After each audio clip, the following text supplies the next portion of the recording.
If he's not here.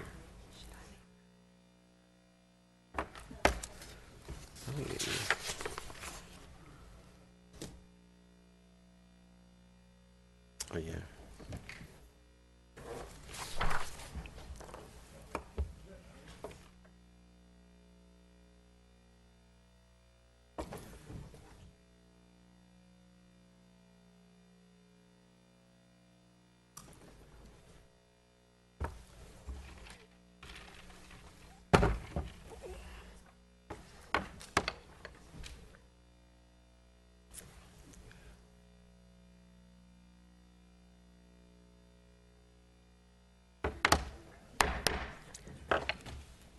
I'll call this meeting to order on Monday, April 15th, tax day. Somewhere amongst the multitudes is Brother Ken Mandrich of the International Gospel Outreach Church at 1101 Windy Hill Road. We're glad to have you. He's going to give our invocation and also lead us in the pledge to the flag. So would everyone please rise? On behalf of the Church, International Gospel Outreach, and Pastor and Sister Cheryl, we thank you for having us here. And let's pray. Father God, first and foremost, thank you for sending your Son 2,000 years ago so that anybody that requires or desires to seek your face, Father, could at any time reach out to you, Lord God. And Father, we want to pray for the families affected by that terrible incident in Boston, Lord God. Be with the families, Lord God. Give them peace and understanding, Father. And we pray that those individuals responsible are caught and brought to justice swiftly, Lord God. And Father, we pray that and ask for a stop to all these demonic attacks in this land, Father God, because this is a land based and devoted to you, Lord God, based on your word and the Holy Bible, Father. And Father, right now, I want to pray for this council, these mighty men and women of God, Father.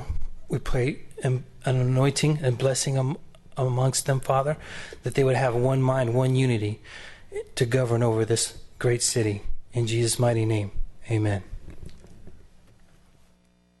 I pledge allegiance to the flag of the United States of America and to the republic for which it stands, one nation, under God, indivisible, with liberty and justice for all.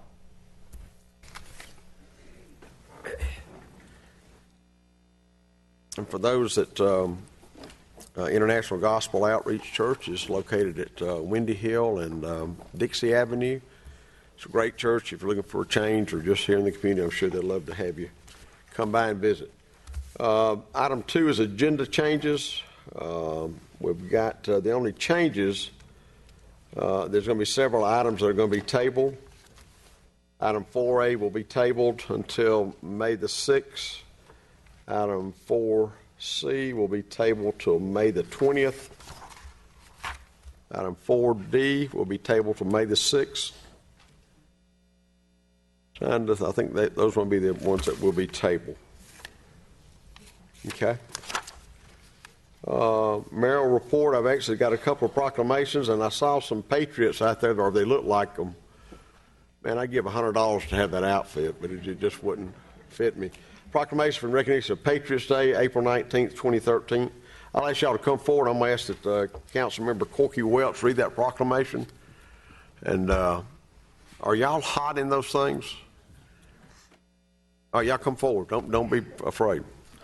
Have Mr. Wayne Brown, and if you would introduce the other two, tell me you're happy with you. I will. This is Brian Black of the Captain John Collins chapter, and Larry Gussie, and I'm Wayne Brown. So, as you say. Thank you all for coming this evening. I'd like to read a proclamation by the mayor of the city of Smyrna for Patriots Day, whereas April 19th marks the date in 1775 when the town of Lexington and Concord, Massachusetts were marched upon by the British regulars in an effort to confiscate munitions of the local militia. And whereas the resulting shot heard around the world and the defeat of the Redcoats are now celebrated as Patriots Day, and on April 19th, 1778, Colonel Elbert, commanding 3 Georgia Navy galleys, Lee, Washington, and Bullock, encountered 3 British ships in the Frederica River near St. Simon's Island. And whereas after 5 hours of naval action, the British ships were captured by Colonel Elbert and the Georgia Navy, a victory which boosted the morale of all Georgia patriots and caused the British to delay their invasion of Georgia by more than 8 months. And whereas Patriots Day serves to remind citizens of our revolution and the sacrifices endured during the years of struggle for American independence by patriots such as Captain John Collins, and whereas the descendants of the soldiers who fought in the American Revolution encouraged the community to proclaim April 19th of each year Patriots Day in commemoration of the American Revolution and the struggle for American independence. Now, therefore, I, Mayor Max Bacon of the City of Smyrna, Georgia, do hereby proclaim April 19th, 2013 as Patriots Day and urge all residents to become more knowledgeable of the role which the Revolutionary War played in establishing the United States of America. Anything y'all would like to say? Yes, Mayor, Councilman, Council ladies, we'd like to thank you for this great honor. It is the role and the mission of the Sons of the American Revolution to preserve the founding, the history of the founding of this great nation, the greatest nation on God's green earth. And we do that by going out in the schools and teaching children, holding classes, showing them the hardships that the patriots endured in fighting the British back in those dark days. And you know, when you think of a ragtag army going up against the greatest power known to man, the British Army, and yet, in just a few short years, we had the victory. As we are known now, the United States of America. And we're just here this evening to thank you. We appreciate you, and we appreciate you taking time to make it known that Patriots Day is something that everyone should remember. That is the beginning of the fight of our freedom and separation from the British rule. Thank you, Mayor. Thank you, council ladies and men. We thank y'all. Y'all look like y'all got horses outside that you got tied up. And you're going to get on and ride off. Yeah. Right, there you go. Thank y'all so much. We get a couple of Oh, thank you. Jennifer.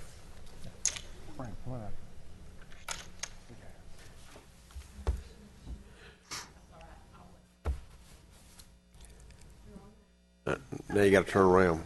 Anyone, turn around. They'll know, Corker, you're not in the group. I promise you.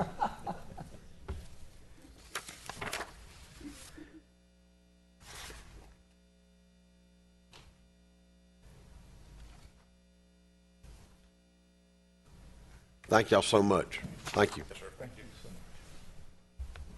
you. We have a proclamation recognition of respect for Law Day, May the 3rd, 2013. I'm going to ask Ron Fennell to go down and read it. I'm sure Betty Turley is here from the Optimist Club. Well, thanks for coming. Thank you, Mr. Mayor. It's my privilege to read a proclamation by the Mayor and the City Council. Respect for law. Whereas crime and its effect upon the lives of property of Smyrna and Cobb County citizens of the utmost concern to the members of the Smyrna Optimist Club, and crime undermines and erodes the moral and economic strengths of our communities, and whereas the Smyrna Optimist Club has for many years recognized that public awareness and determination to maintain the faith in the preservation of law and order and the appreciation of law enforcement officers and their role in preserving social order is everyone's responsibility, and whereas the Smyrna Optimist Club and its members annually recognize and honor the men and women of the Smyrna Police Department and others in law enforcement who put their lives on the line daily to safeguard and protect the citizens of this community, to reduce crime in the area, and to make the city of Smyrna a better and safer place to live, work, and play. And whereas the Smyrna Optimist Club and its members continue to sponsor and support programs aimed at combining crime and disrespect for the law throughout the year-round efforts, now, therefore, I, A. Max Bacon, Jr., the mayor of the city of Smyrna do hereby proclaim May 3rd, 2013 as Respect for Law Day and ask all citizens of Smyrna and the surrounding area to join the Smyrna optimists in carrying the message, respect for law, to everyone, and by example, exercise responsible leadership, exercise this 15th day of April 2013. Max Bacon, Mayor. My privilege to present it to you in the Optimist Club. Thank you for what you do. Thank you. This is yours as well. Mayor and Council, thank you. And on behalf of the Smyrna Optimists, I proudly accept this proclamation and ask everyone in the city of Smyrna and surrounding area to join the Smyrna Optimists on Friday, May the 13th, in paying respect and thanking our people and law enforcement in Smyrna. And I expect to see some of you at our breakfast at 7 a.m. on Friday, May the 3rd, to join us in paying respect to them. And thank you very much for this proclamation. Thank you very much, Betty. Okay, item 4 is land issues, zonings, and annexation. Item A, as I mentioned at the beginning of the meeting, will be tabled. That is in Ms. Nuttlewich's ward. Terry, if you will. Is there anybody here for that issue, by the way? Is this a public hearing was advertised? Ms. Nuttlewich's, if you'll make the motion to table that. Yes, at this time I'd like to move to table item 2013-134. This is approval of ordinance 2013-06, the annexation request, which is 100% of owners requesting annexation. It's land lot 632. It's a 0.3-acre parcel. It's parcel number 17063200320 in the 17th District, 2nd Section of Cobb County. The address is 2761 Matthews Street Southeast. We'll be tabling this to May 6th, 2013 to allow Cobb County to process the request per city and county intergovernmental agreement on May 6th. I look forward to welcoming these folks into Ward 3. In the meantime, I move to table. We have a motion second to table. All those in favor of the motion, please vote.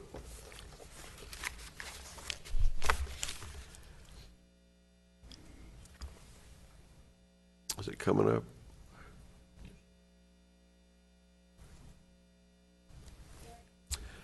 That's approved, 7-0. Item 4B under land issue zonings and annexation, Z-12-009, public hearing zoning request, Z-12-009, approval of zoning stipulation number 26 from previous meeting of April the 1st, 2013, 6.42 acre tract, land lot 62677, southwest quadrant of the intersection of East-West Connector and South Cobb Drive, Columbia Properties, Inc. It's tabled from April the 1st meeting by the Mayor and Council. Mr. Taylor, the background, please. Mr. Mayor, at the meeting of April 1st, Mayor and Council approved a rezoning for a 6.42 acre tract at East, West, and South Cobb Drive. During the meeting, the applicant was agreeable to stipulations 1 through 25 and number 27. There was some concern expressed about the wording of stipulation 26 pertaining to freestanding restaurants. Mayor and Council approved the rezoning with stipulations 1 through 25 and 27, but tabled stipulation number 26 to allow staff and the developer to reach a solution. An agreement on stipulation 26 has been reached, and staff recommends approval. This is a public hearing. I know that Ken Sudworth is here to give a brief explanation of this, but this is a public hearing. Is there anybody here that's in opposition to it or would like to make any public comment? If you'll please step forward and be sworn in, then we'll go from there. Good evening. Yes. If you'll have, no, you need to have a seat, then we're going to do the presentation, then we'll do it. This is Mr. Wade Lindica's, and we'll call you back up, okay? Mr. Wade Lindica's ward. Mr. Lindica. Yes, Your Honor. Let's bring Mr. Ken Sudworth, Director of Community Development, forward to explain the proposal. I promise, Mayor, it will be brief because we are dealing with just one item, item 26, which Mr. Taylor has already outlined the history on that. Again, this is the Columbia property at the intersection of East-West Connector and South Cobb Drive. The staff and the applicant did indeed meet several times and have multiple phone conversations in the couple of weeks that has gone since the last meeting. and we have developed some new wording on that. What you have actually in front of you is what is on the screen, and that these uses actually apply to tracks 1B, 1D, and 1E on that, which I'll show you on the map. But basically, it is those commercial tracks that have frontage on East-West, including the corner of East-West and South Cobb. Now, the tire stores and the oil change shops and the convenience stores were agreed that there would be no changes on that and that those uses would not be permitted. However, the fourth use that was of concern had to do with the freestanding drive-through restaurants. We have come to an agreement that you could not have more than one freestanding drive-through restaurant. And what we mean by that is that they are indeed restricted to 1B, 1D, and 1E collectively. However, because there was some concern expressed on my part about that particular style of use being on the corner, they have agreed to add the following, is that if a freestanding drive-through restaurant was located on 1B, which is the proposed corner, that the applicant would then construct a public feature with the following provisions. The public feature shall be located in approximately the location shown in Exhibit A, which I will show you in a minute. Further, the public feature shall not be subject to the normal setbacks, buffer, or other zoning requirements, so long as it's constructed approximately in the location shown in Exhibit A. The second part of that is the public feature shall not be limited to, but could consist of a clock tower, trellis, or similar feature with the intent to contribute an additional aesthetic element to the development. There is an example which I will show you as well. Again, this was, if that was going on the corner, that this would be a trade-off to lessen and improve the aesthetic quality, to lessen the impact and improve that quality. Third item would be design of the public feature shall be the applicant's discretion, but it shall require approval by the Community Development Department, with such approval not to be unreasonably withheld. Fourth part of that is the public feature shall be constructed at the applicant's expense and shall be maintained by the applicant or successor in ownership to the applicant. And that the public feature shall not be considered a sign under the city's sign ordinance nor subject to any provision of said ordinance. This is the site plan we've seen many times. This was the one that we had dealt with previously. The lots that are highlighted in green are the ones that have that direct frontage on the two major streets and deal with this condition. This is the limits area for the feature. It is on the petitioner's property. They are at that corner. Originally there would have been a landscape island there, and obviously they've taken this all the way out to the property line / right-of-way line for that. The term approximate is in there because it might be less, it might be more.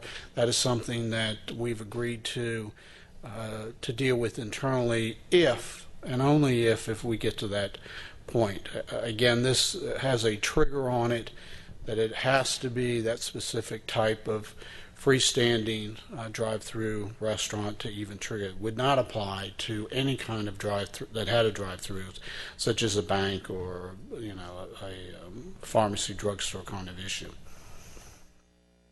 Again, just to highlight, that's the location we're talking about, if indeed it is applicable. This is just what something might look like at the corner.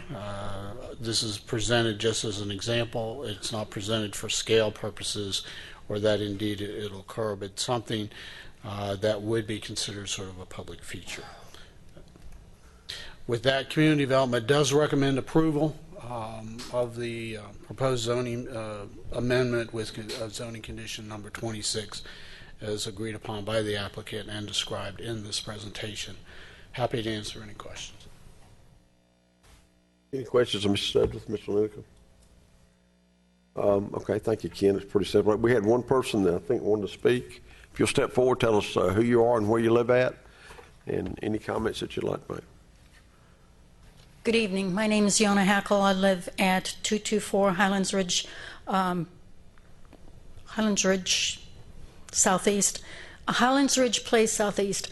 Anyway, the reason that I have come up here tonight was that I was here at the last meeting, and one of the biggest concerns I had about that particular area was specifically how they were going to do the traffic flow in that area.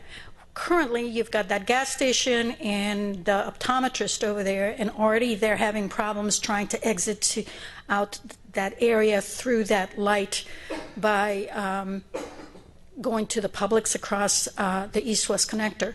And it was very difficult to see on the diagrams as to how they're going to have the traffic flow through all that area. All I see is basically one exit or two exits, one on either side of the gas station, and I couldn't figure out how they were going to do that. So that still is a concern of mine, considering how much use they're going to put into that area. Mr. Lineker, you want to respond to that? I mean, tonight we're addressing one issue, which is item 26. I want to say that was addressed in the other 26 stipulations at our last meeting. I'm not sure.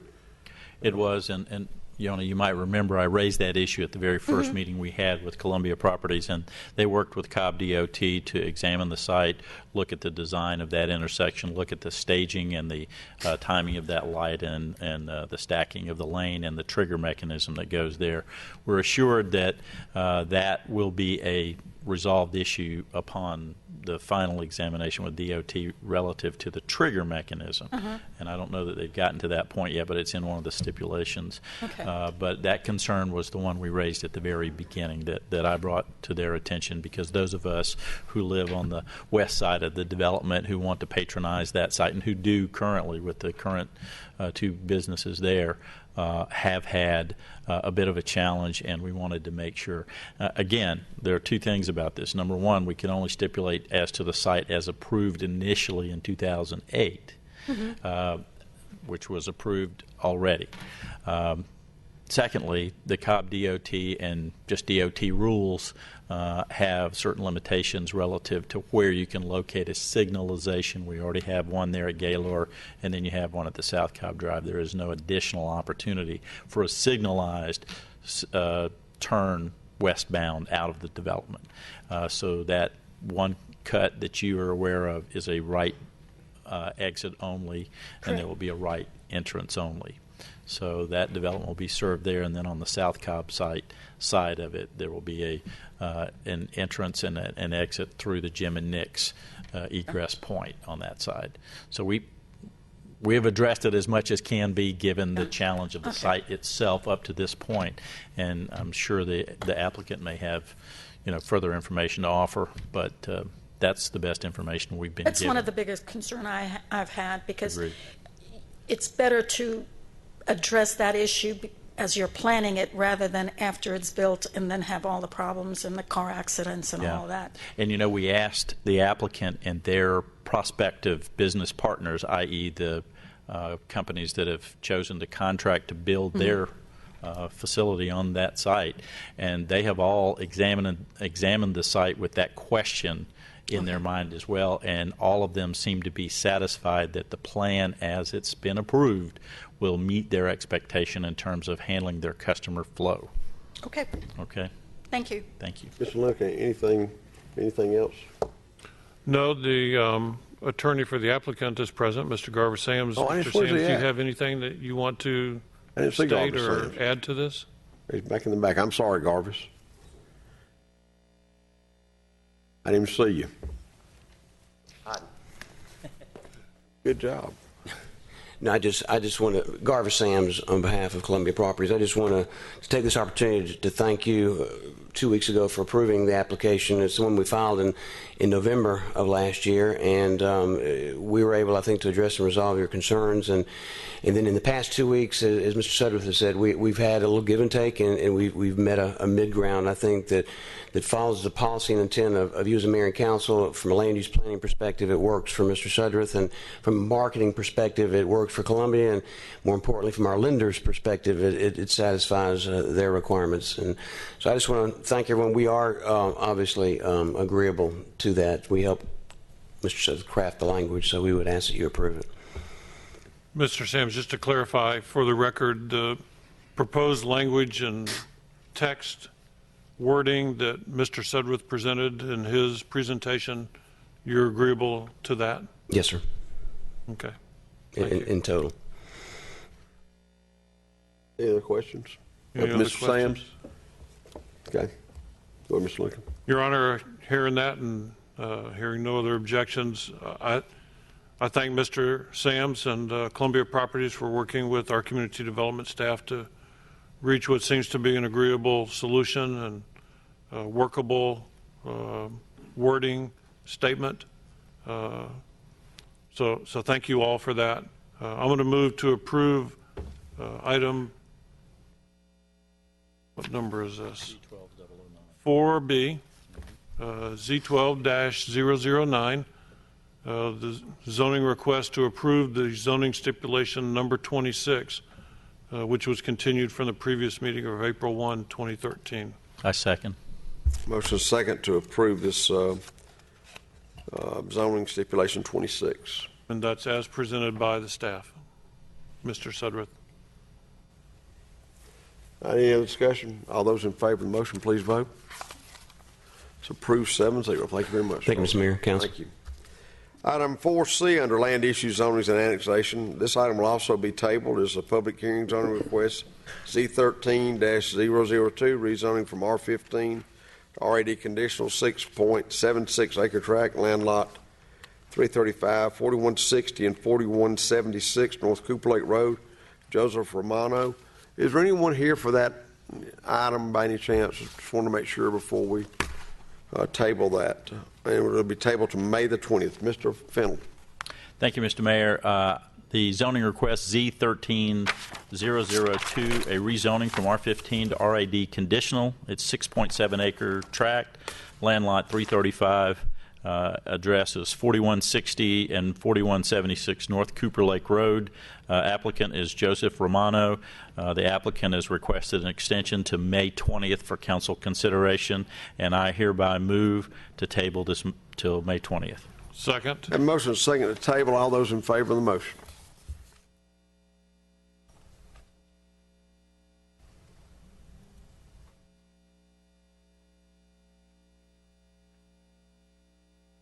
It's approved 7-0. Item 4D under land issue zonings and annexation is a public hearing rezoning request Z13-003, rezoning from limited commercial to general commercial, 0.5 acre tract, land lot 452, 1026 Concord Road, Durwood Pierce. This will be tabled to May the 6th, 2013. Is there anyone here for that issue? Be tabled to May the 6th. Mr. Corky Welch.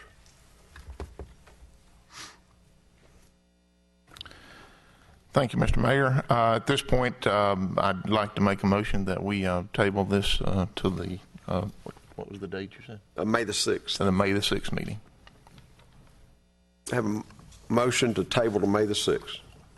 In a second, all those in favor of the motion, please vote.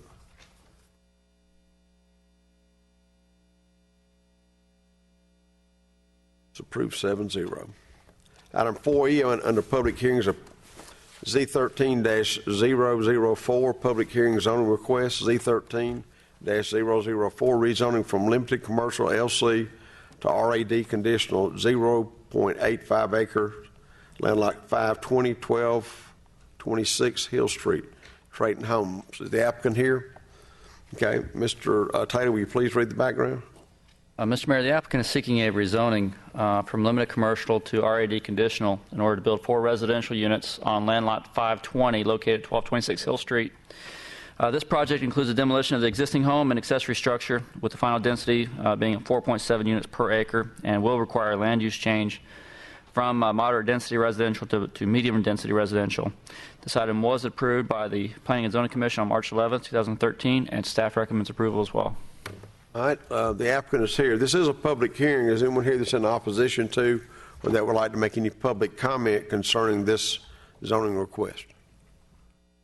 Okay, would the applicant please step? Oh, I'm sorry, Mr. Sutter, if you want to give us the presentation, and we'll get the applicant from Trayton Homes to step forward after that.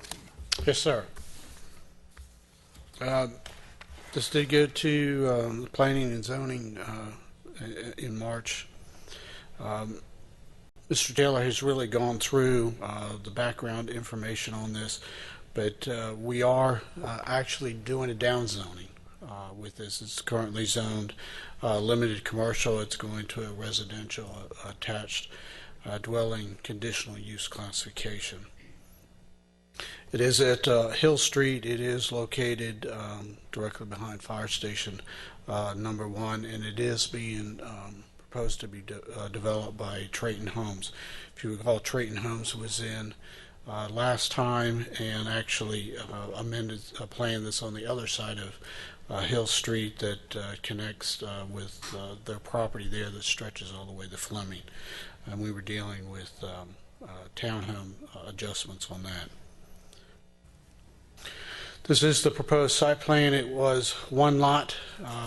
They are proposing 4 lots. It does have similar densities that we have approved in the past throughout different areas of the city. 3 lots would be facing hill, and 1 lot would be facing on the other side.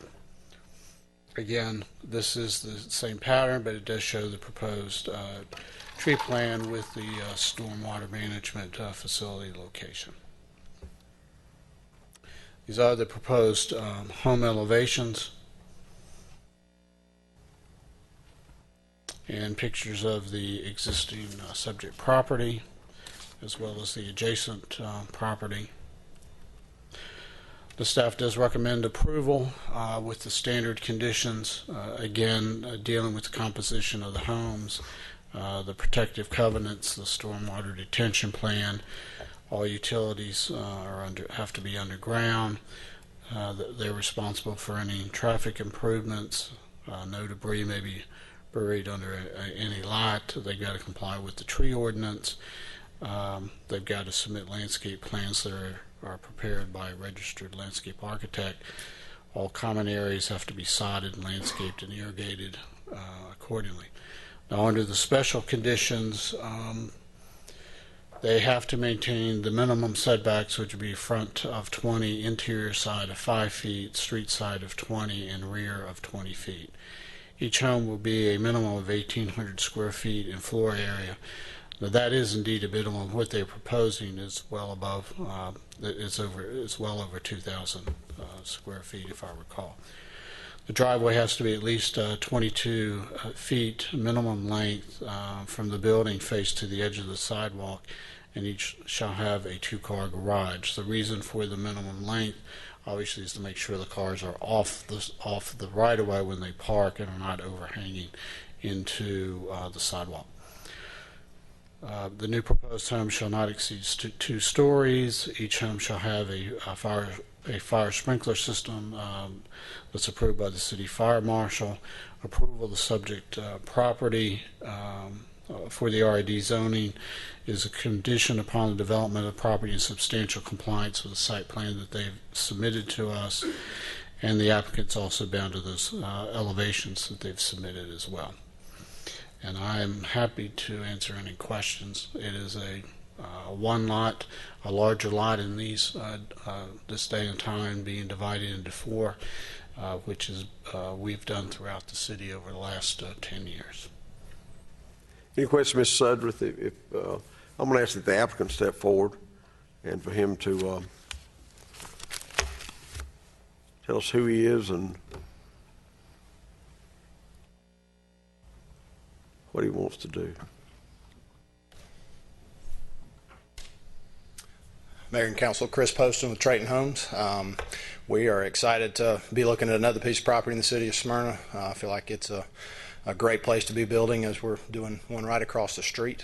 And, feel like this fits in with what staff has asked for and what we're planning on doing. These are similar size lots to what we did at Stonehaven right down the road, which was very successful. We will be homes more in the mid 2,000, pushing into 3,000 square feet. And again, we're excited about the opportunity to get to build more in Smyrna. Any questions? I do. Yeah, and thank you for coming back here tonight to talk about this plan. I first wanted to thank Ken for doing a good job of explaining what the downzoning is. I know there are some folks in this neighborhood who've sort of been holding their breath with this being zoned like commercial or limited commercial as it is, because they're not quite sure what's going to go into their residential community. So thank you for explaining that, Ken. I did have some concerns from folks in the vicinity about the retention pond and the possibility of mosquitoes, and I didn't know if you could address those concerns. There has not been any design work done on it yet. I would say we would, if at all possible, design a dry. Generally that's what's done now, are dry ponds, so they won't hold water except for the short time after a rain. So, and then, my further understanding from talking with Mr. Sutterth was if this went as anything, it was going to have a retention pond. So short of remaining what it is exactly today, it was going to need some form of that. Yeah, that's my understanding as well, and I think that if it can be designed to stay as dry as possible, that'd be beneficial. And it is, and I explained that as well to the neighbors who had concerns that no matter what happens on that site, there will have to be some kind of a detention facility. So thank you for explaining that as well. Yes, ma'am. Any questions, Mr. Poston, Mr. Fennell? Thank you for your continued investment in Smyrna, and I hope it's profitable for you. We were just observing, we have a similar property. I think it's in Ward 4, but down on South Cobb Drive, just south of McCauley, when you're ready to get your next project underway. We'd love to hear about it. Appreciate it. Get in touch with y'all tomorrow on it. Well, we don't own it, but we'd like to see put me to the right someone, person. Trayton Homes, to build it. All right, any other questions? Ms. Anulovich?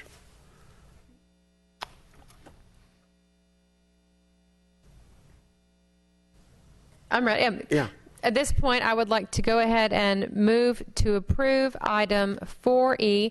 This is the zoning request Z13-004. It's a rezoning from limited commercial LC to RAD conditional. It's a 0.85 acre parcel, land lot 520-1226 Hill. The address is 1226 Hill Street. The applicant is Trayton Homes LLC. Second. I have a motion and a second to approve this zoning request. Any other discussion? All those in favor of the motion, please vote.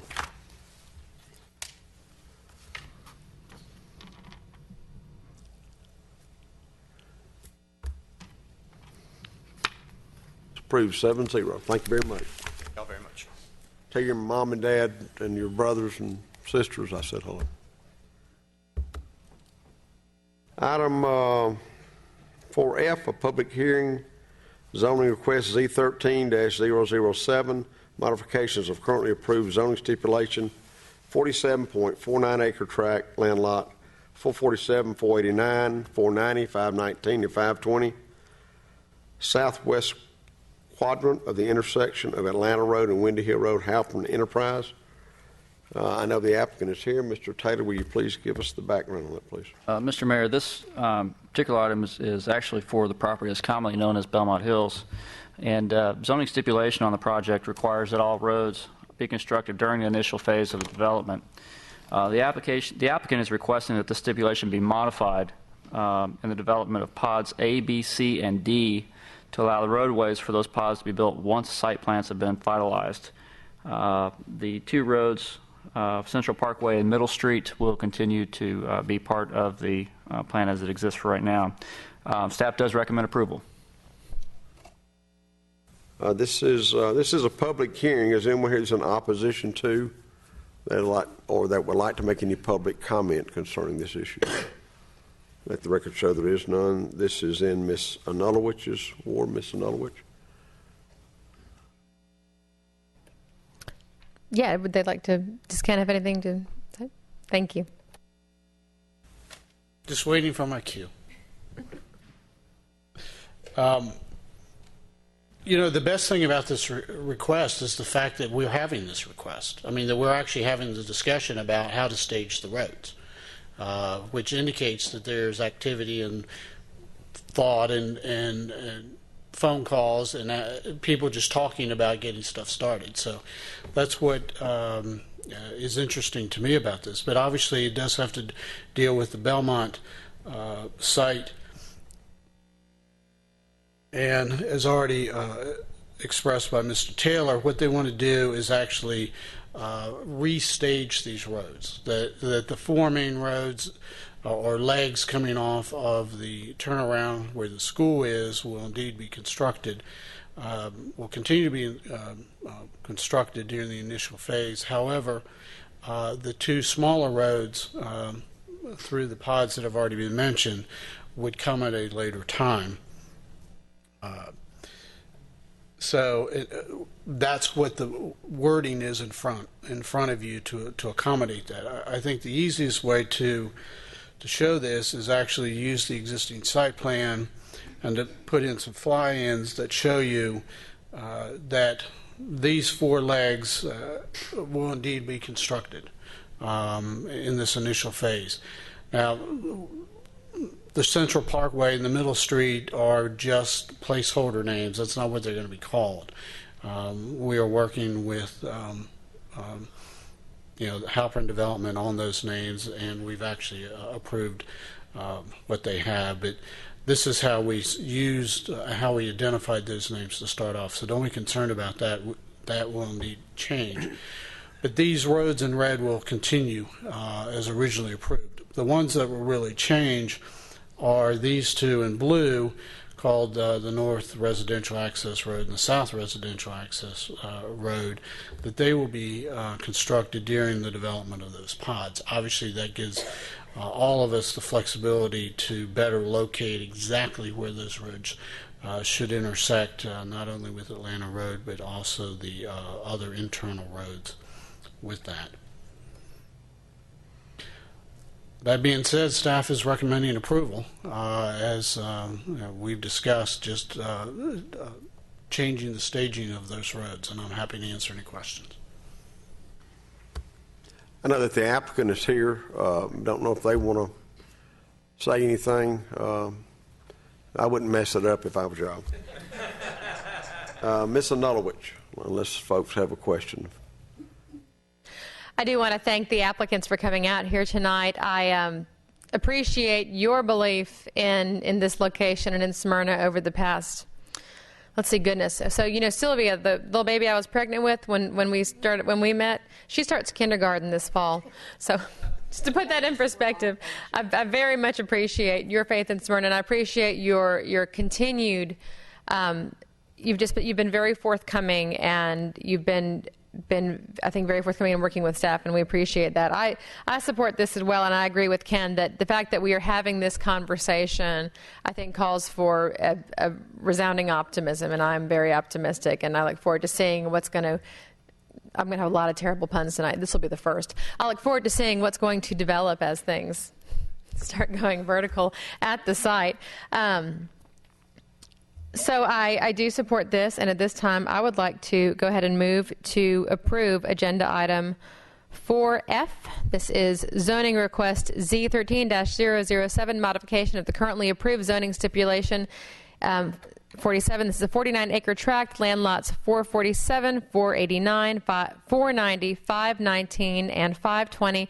It is the southwest quadrant of the intersection of Atlanta Road and Windy Hill Road. The applicant is Halpern Enterprises Incorporated. Second.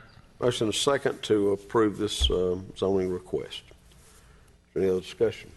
All those in favor of the motion, please vote. It's approved 7-0. Thank you very much.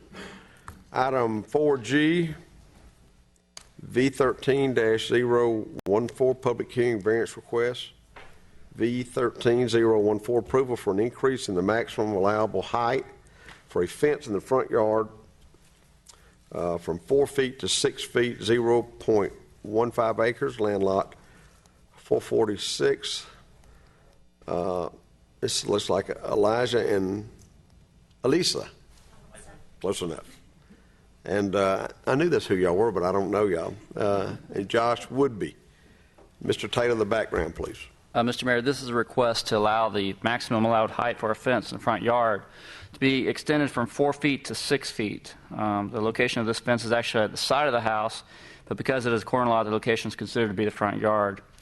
This item was scheduled to appear before the city's License and Variance Board, but due to opposition, this decision was deferred to the full mayor and council. I understand that this opposition has since been rescinded, and so staff therefore does recommend approval. All right, the applicant is here. This is a public hearing. Is there anyone here that's in opposition to or that would like to make any public comment concerning this issue? Let the record show there is none. This is in Ms. Wilkinson's ward. That's correct. And Ken Sudworth, you want Ken Sudworth? Well, Ms. Wilson, whatever you want to do.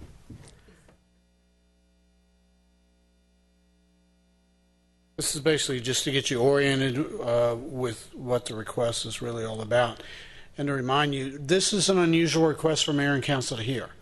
This is not a standard thing that we automatically bring to you. You are receiving this through the License and Variance Board because there was opposition, initial opposition to the request, and as we understood our past policies, that would bring it to you anytime that there is opposition with that. As Mr. Taylor has already stated, we did receive an email that does rescind that opposition at that point, but nevertheless it's still in front of you to act on. But it does have to do with the fence increase in height. It's not the location of the fence. The fence is allowed there if it was 4 feet, but given its location, because it is a corner lot, it does trigger issues related to the front yard, and that's where the 4-foot height has come in. Here's the location. It is at the corner of Belmont Circle and Turner Drive. Belmont Circle actually comes off of Windy Hill. This is just sort of a draft of what the property owners wanted to do or want to do. They do want to put in a fence that's, more or less it starts about halfway down the side of the house off of Belmont Circle and then continue down out from the side of the house down to the sort of extended back line of their garage. They do have a detached garage with a covered patio breezeway connecting the two. And to remind you about the subdivision, again, this is a rear-loaded development. There is no access off of Belmont Circle. They have to turn down Turner and then come in off of the subdivision entrance street to go back to this cul-de-sac here. This just gives you a quick requirement. If they were just building according to this plan within the gray, then there would be no variance. But as I said, they are extending out from the house and therefore triggering into the front yard. These are pictures of the subject property. This is a new house. As this development is starting to near completion. These are the adjacent properties. And again, the variance procedures I've sort of already outlined for you, so I won't spend any time on this particular slide. But staff had originally recommended approval, and so that's what's being forwarded to you for this request, conditioned upon that the property be developed with the site plan and the fence detail that they submitted. The fence detail had to do that it was indeed a two-sided fence, so there's not a bad side to it that would be put in. that a row of trees shall be planted in front of the fence along the entire length of the fence on Belmont Circle in accordance with their landscape plan that was submitted, as well as additional trees shall be planted to screen the driveway from view on Belmont Circle. The proposed fence shall be placed behind the recommended tree screenings. They needed to obtain a letter from the HOA granting permission for the fence to encroach on their private utility that the HOA has there, and that the fence and tree screening shall be properly maintained. A lot of this has already happened. I went through the slides quickly, but there were trees that were there. So a lot of what we actually requested has indeed either been installed or put in. The fence would be behind those trees according to the site plan that we have. We had recommended approval to License and Variance Board, and as I said, it is here tonight because there was originally an objection to that. I'm happy to answer any questions, but again, staff is recommending approval.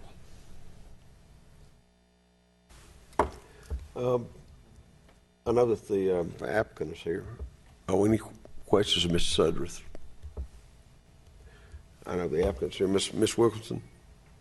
Well, I was just going to tell them thank you for coming, and sorry you had to come tonight, but maybe, hopefully you enjoyed some of it too. So. Well, I'd like to hear from them. Yes, me too.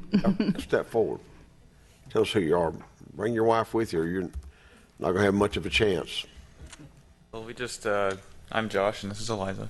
We just moved in last week, and we love Smyrna, and we have lived over on Powers Ferry for the last 3 or 4 years, and we decided to build a house through Brock, and so we moved to Alpharetta to live with her mother for 5 months and built a house, and have waited, and we just moved in. And we did actually have a copy of the recension letter from the person who had originally opposed. Yeah, originally opposed. And then we also, in order to get to know the neighbors, I guess, we went and grabbed 15 signatures from neighbors all up and down Turner Drive for everyone. And the statement of the letter that they signed said that they believed that we should be granted the zoning variance allowing the 6-foot privacy fence on the property to allow for privacy of personal property, safety from high traffic portions entering the property of the road and patrons, and to add to the overall aesthetic consistency of the subdivision at Belmont Chase. And for everyone to know, I mean, all other properties in the neighborhood do have a 6-foot privacy fence, and some of them have brick. So you moved from Alpharetta, huh? You moved up, an upgrade. We do not like 400 too much. I work at CNN, so I don't really like having to drive. Yeah. 22 minutes to work now. Yeah. So that's what we have. Good deal. We're glad you're in Smyrna. We're glad to be here. Glad to be here. Y'all a little nervous being on TV? We can't wait for Belmont Hills too. Yeah. We're right across the street. They left. Hi. I just want to ask y'all if you're are you agreeable to the 5 conditions that Mr. Sudworth outlined yes. a few minutes ago? I believe okay. I Awesome. believe all 5 of those have been met as of now. Okay, cool. We well, I guess we could let them sit down, and I'll make a motion to. No, let's let them stand up. and welcome to Smyrna. Thank you. Thank you very much. If you're ready to make your motions, Okay. unless there's any other discussion, you ready? You can make your motion. Sure. At this time, I'd like to make a motion to approve, I think it's 4G B13-014 for a variance request for the approval for an increase in the maximum allowable height for a fence in the front yard from 4 feet to 6 feet, 0.15 acres, land lot 446, and the applicants are Eliza and Josh Woodby. And that's subject to the conditions. And that's subject to the 5 conditions outlined by staff. Second. Motion is second. Is there any other discussion? All those in favor of the motion, please vote. 7-0. That's perfect. It's approved. Y'all can either sit down or go home. All right. Thank you. Thank y'all. Item 5 is privilege licenses. We have none. Item 6 is formal business. A is RFP 13-020, award RFQ 13-027 for food truck event coordinator, and authorize the mayor to sign and execute all related documents. This was tabled from March the 18th, 2013, and April the 1st, 2013. Mr. Taylor, the background, please. Mr. Mayor, the city recently requested quotations for services, for coordinator services for our weekly Food Truck Tuesdays events. We actually received proposals from 2 different vendors, and after a thorough review and analysis, staff is recommending that the bid be awarded to Fork in the Road. This is under Ms. Terry Nulowich's sponsorship. So, Ms. Nulowich. Yes, I didn't know if Purchasing Director Penny Murphy wanted to say a few things. Oh, is she here? Is she? Never mind. Or maybe Tammy Sadler, our Assistant City Administrator. Jones. Sorry. Lamar.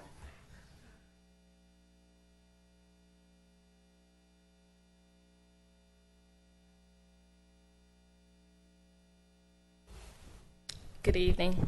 As Mr. Taylor mentioned to you, we did go out for an RFQ. The RFQ went out to 8 vendors. We received 2 responses, one from Redbird Events and the other from Fork in the Road. And based upon the criteria, the experience, and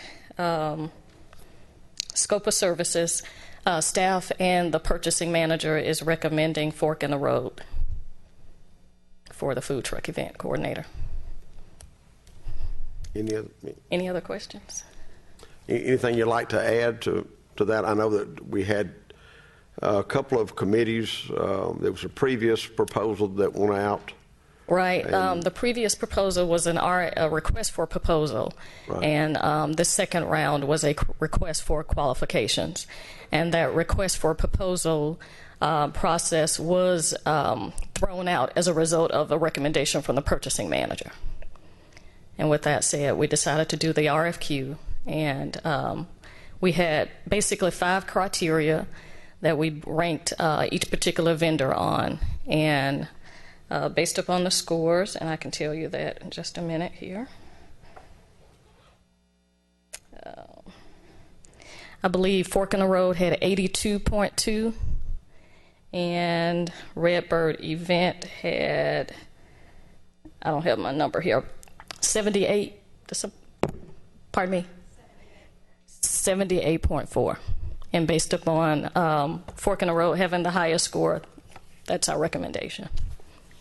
One of the things I'm not sure a lot of folks remember, back in June of last year, this issue came up for us to begin Food Truck Tuesday, and actually I got to vote that night, and I voted in favor of it.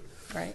There was a lot of issues that some council members had with the overall process, and some issues about permitting, issues about business licenses. Some good issues that I think that we resolved. We adopted an ordinance to cover food trucks. Without a doubt, that was the easiest and best vote I've ever had on this council as far as it relates to a tie vote. The most successful event that we have had in Smyrna without really even trying. And it exceeded our expectations. And I think last year probably we didn't really know what we were getting into, and I think sometimes we maybe overreacted and had too much staff down there, too many city employees down there.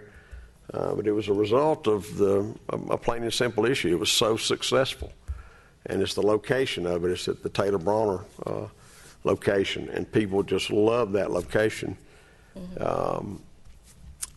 And I'm going to say this, I didn't know who Redbird or Betty Cagle was until she started doing the event, and I quickly learned that the girl knew exactly what she was doing, and I really give her as much credit for the event as I do the city. She organized it, she coordinated it, But this is a very political and divisive issue. I don't know that our council has ever been so divided on an issue since I've been up here. And I just hope that we do the right thing and try to take the politics out of it, take the personalities out of it, and award the bid to the person that can do the best job. And just sort of funny that we say a lot of times when you take staff's recommendation, first recommendation was to give it to Redbird. Yes. Then they changed the criteria of the makeup of the panel, which I didn't have anything to do with. Then the second panel selected Fork in the Road. So, we spent so much time on such a successful event. It's been great for Smyrnans. I mean, and everybody raves about it. They do. So I'll just shut up now for the time being and turn it back to Terry. Yeah. Thank you, though, okay, Tammy, and all the time that staff has spent, because I know the first time y'all made a presentation, you didn't even get to present it for everybody was asking 25 million questions. But I think that tonight, I think Penny got adequate time to give her presentation without asking questions until it was over. But it's a great event, and it's great for our city, and people love it. And hopefully we can get started soon with it. So I'll go back to Terry. All right, thank you. Yeah. Thank you, Tammy, and thank you to all of the staff who participated and gave so many hours of their time through this entire process. Thank you again to all of the staff who worked so hard last year to make this event such a success. I mean, I'll echo a couple of things Max said. First of all, it absolutely blows my mind that this issue has been as drawn out as it has. It blows my mind because it has been absolutely one of the most successful events we have had in this city. It is the event that I am the most proud of in Smyrna because I think it brought out what is so many of the great, amazing things about our community. It supported local causes. Last year, proceeds, a portion of proceeds went to the Smyrna Education Foundation. That's a local organization. It brought together people from absolutely every walk of life. You saw every age, every background. They were there. I saw folks at Food Truck Tuesdays that I know live in this city, and I've never seen them at any other event. One of the things that is also striking to me about this event is that the city has a lot of events and a lot of amenities. We have a lot of fundamental core services, public safety, public works, and we have a lot of amenities like the library and the senior center, the community center. We have the concerts. We spend a lot of money on fireworks every year for the birthday celebration. All of these things we do to help create Smyrna's sense of place and to help really define the culture, which is what makes Smyrna a destination where people do want to move here from Alpharetta, from Powers Ferry. People come here for a reason. Living in Smyrna is not a consolation prize because you couldn't get a house in East Cobb. People live here deliberately. They live here because of our culture. They live here because of our walkability. They live here because of our good government. There are myriad reasons, and I could go on and on and on.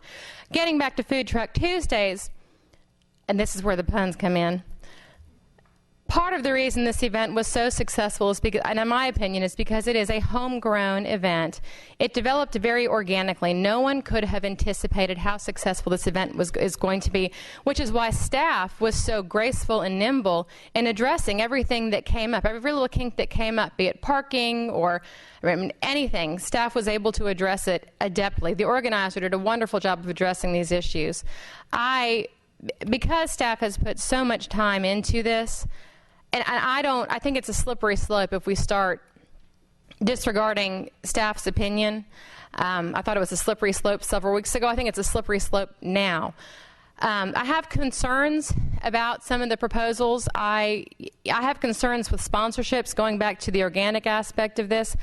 I think that whoever organizes the event, sponsorships need to be handled in a very thoughtful way. They need to be curated very responsibly with the best interest of Smyrna and its residents at heart. And I think that if sponsorships are not curated thoughtfully, I don't think the event is going to retain its charm and success and its authenticity, because it is a very authentic event, because it evolved based upon the people who came.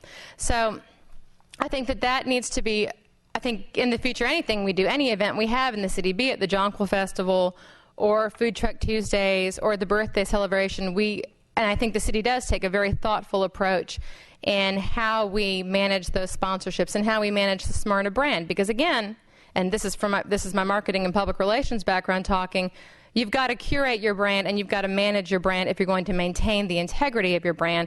And so I hope that whoever we're working with is able to maintain the integrity of Smyrna's brand above all other brands. And I wanted to go on the record saying that because it's very important to me.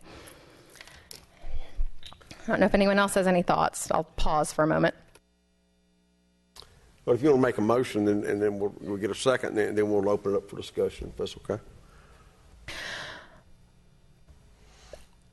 I have been a vocal, outspoken supporter of Food Truck Tuesday since its inception. And I'm going to move tonight to approve awarding the RFQ for a food truck event coordinator and to authorize the mayor to sign and execute all related documents.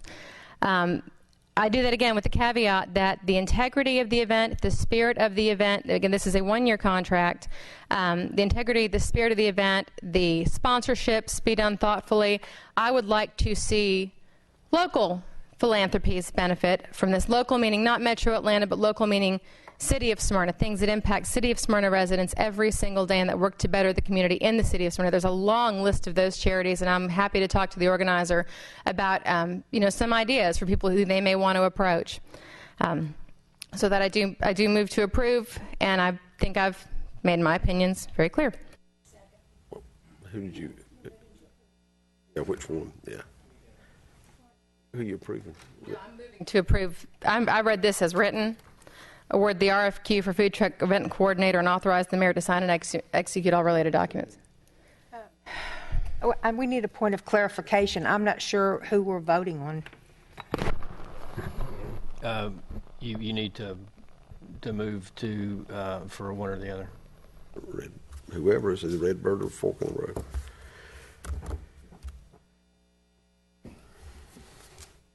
And I'll be candid, this is really difficult because I think it's a real slippery slope when we start disregarding staff's recommendations. At the same time, I have a lot of real concerns about some of the things that I've seen in the proposals. And again, I outline those in terms of local philanthropies, in terms of brand management, because that hasn't been, I don't think that that's been made clear.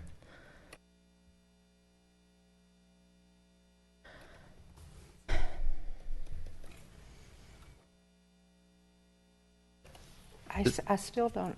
Are we voting on Fork in the Ready to Road? make a motion? No, I haven't completed the motion yet.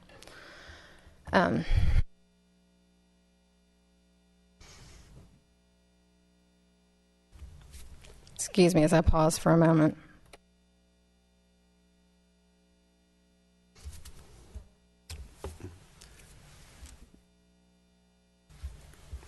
I need a motion. Yeah, and again,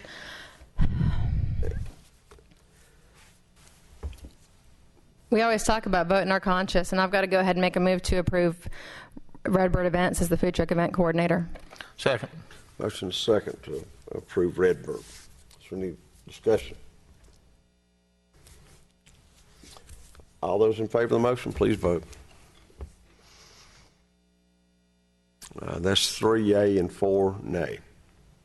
Mr. Cochran, if I'm either that motion dies, is there, if someone makes a motion,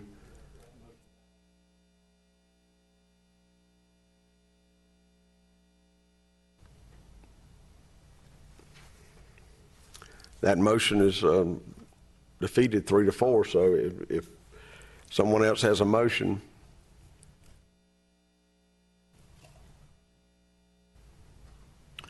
Mr. Mayor,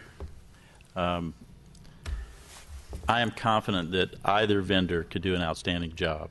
I echo Ms. Nulowitz's sentiments relative to the local charities, the brand identity of Smyrna, and the importance that this event has to continue to foster the hip, trendy, and cool destination that is Smyrna. I have no doubt whether one of us runs it or anybody runs it, that the city is going to protect its brand, and that in fact the staff has made a recommendation through a lot of hard work. I want to be respectful of the staff. I want to be respectful of all the opinions and of the work being done. You'll recall last year I had a very difficult decision, but I raised some questions just about the food trucks at the outset. I support the concept. I support the program of food trucks in our community. I think it's a great addition. I think it is a positive, family-friendly signal. I merely raised some issues at the outset about permitting, business licensing, inspections, and basic things. We have resolved that with an ordinance that I feel confident is among the best in the nation. I want to thank our staff for helping put that together, and I think it sets the basis and the platform for which any event manager can make this event programmatically successful. But more importantly, what we as a city do in supporting something like this on the grounds of city property and in an environment that we foster as very family friendly. Any program manager would be well served to work extra diligently to make sure that Smyrna is happy and Smyrna's residents are happy. There's been discussion about how we can do this in a number of different ways. It is an experiment. I'm proud of what we went through last year in terms of a program, a success. I commend our program manager who did that last year. I've only met these two applicants, I think, on two separate occasions, maybe three for one of them in my life. So I don't know these people, but I do know that each of these applicants who are interested in Smyrna and put their package together and went through the process have the best interests of Smyrna at heart. I think either one of them would be excellent choices. I think that the fact that the staff went through a set of criteria and they came up with a recommendation, and I'll stick with supporting the staff's recommendation. I move approval of Fork in the Road. Have a motion to approve Fork in the Road. Seconded by Ms. Wilkinson. Is there any further discussion? All those in favor of the motion?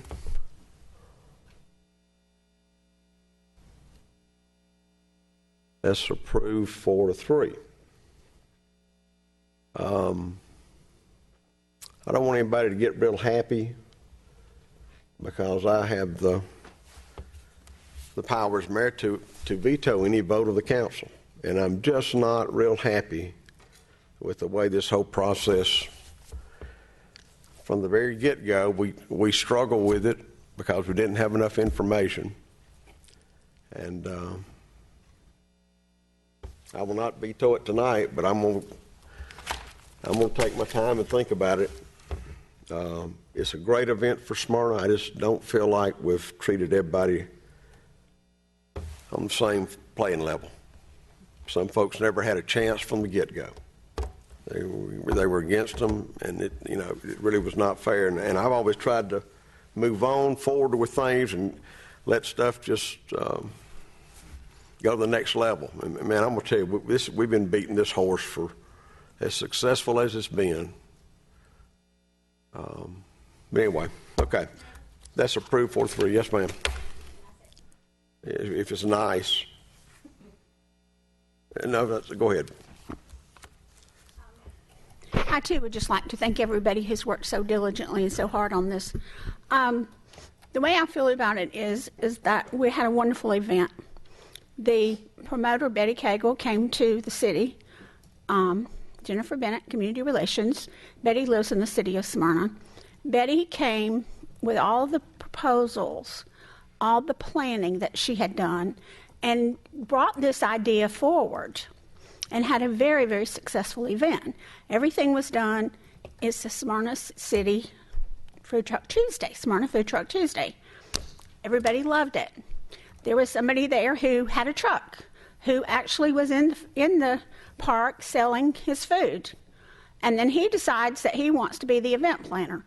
Well, I have a really hard time because I don't see a track record for this person at all, that he knows how to plan an event. He knows how to participate in an event. So this is a political issue totally. Somebody liked somebody else better than one. And that's what it's all about. Thank you, Mayor. All right. Let's go on to the next issue, which is... Wait a minute. I want to say something, please. Okay. Okay. Everyone wants the food trucks to go. Everybody had a good time. But to this person that Fork in the Road, the city of Alpharetta has just selected them to be their event coordinator. So that the city of Alpharetta must think that they have something to offer. It's a matter of how much we want to spend. If we want to break even, or if we want to come close to breaking even, I don't think there's anything wrong with that. We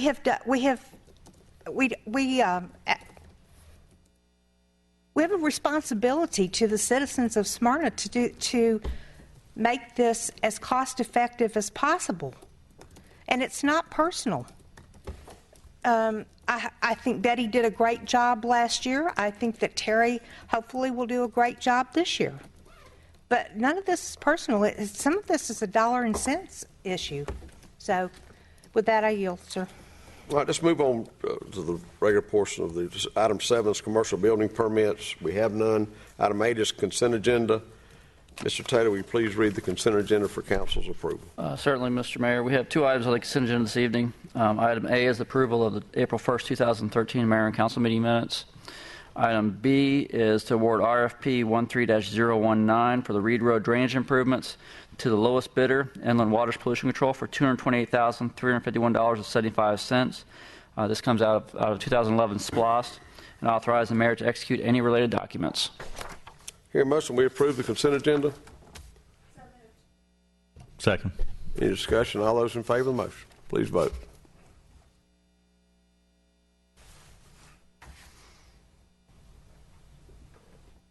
Approved 7-0. Committee reports. We'll start tonight with Mr. Ron Fennell. Thank you, Mr. Mayor. Chief Lanyon here. Get an update on fire. While he's coming, if you would bear with me a moment, just want to recognize the passing of a Cobb County citizen last Thursday. Bob Ornsby Jr. passed away. Many of you may have known him through his involvement with Lockheed, Georgia Tech graduate, doctorate from Southern Poly, a longtime civic leader in our community. He was a director of various organizations. He received the NASA Distinguished Public Service Medal, among many others.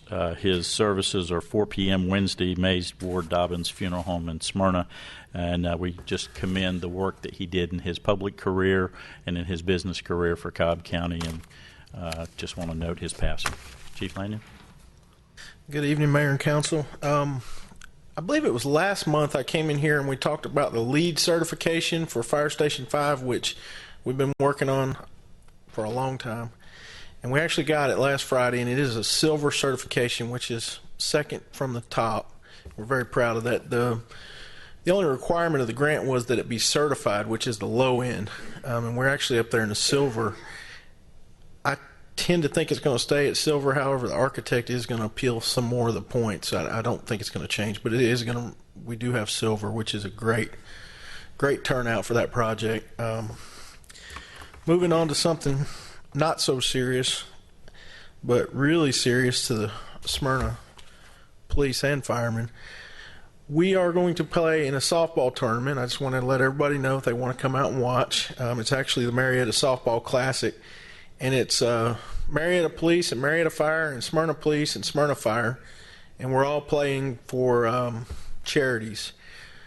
I'll let Chief tell you what they're playing for. Well, I'll tell you what he's playing for. He's playing for the Smyrna Police Explorer Group, and Smyrna Fire will be playing for the Smyrna Public Safety Foundation. I got to see who they got on their team to see if I need to bring my A team. But just so you know, both you guys, if you got any guys that are out the next day because they haven't played and they got a pulled hamstring. I'm kind of worried about Chief Lee. Yeah. But I wasn't going to say anything. Although I understand he's only going to pitch.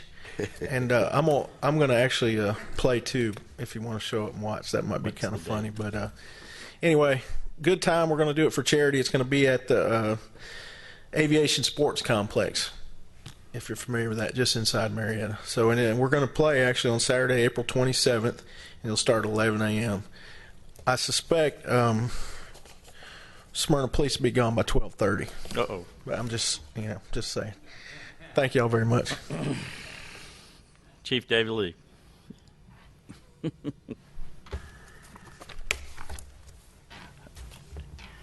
Yep. See the kind of respect you get when you arrive in town? No love at all. But I can say this, I'm a Smyrna resident. Uh-oh. Back at you. Good job. Good evening, Mayor and Council. I love my fellow public safety hose dragger or fireman, but no, we're really looking forward to it. The complex, if you're not familiar with it, is over behind the CCT on the South Marietta Parkway. But it will be fun, and I assure you the Smyrna Police Department will be there a lot longer than the Smyrna Fire Department. Careful. No, all kidding aside, it'll be a lot of fun. We expect to bring a lot of people in and raise a lot of money for the different charities. And the way the money is going to be done is by how well you place in the tournament as to what percentage your charity will get. All charities will get something, but of course the Smyrna Police Explorers will probably get the most when we win that competition. A couple of things I wanted to go over. I know I've been bragging about our DUI task force that we just started up on March 4th was the first day. And I know I've sent y'all emails, but it's only to begin with. We start out, we have 2 members on it, and in the first month we had 37 DUI arrests.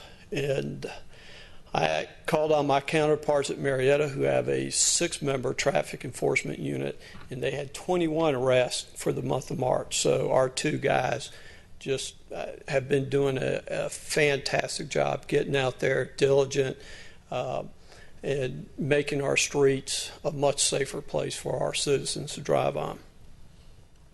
I wanted to go over very, very quickly. Our detectives did solve a case where a person had been stealing from automobiles, theft from autos.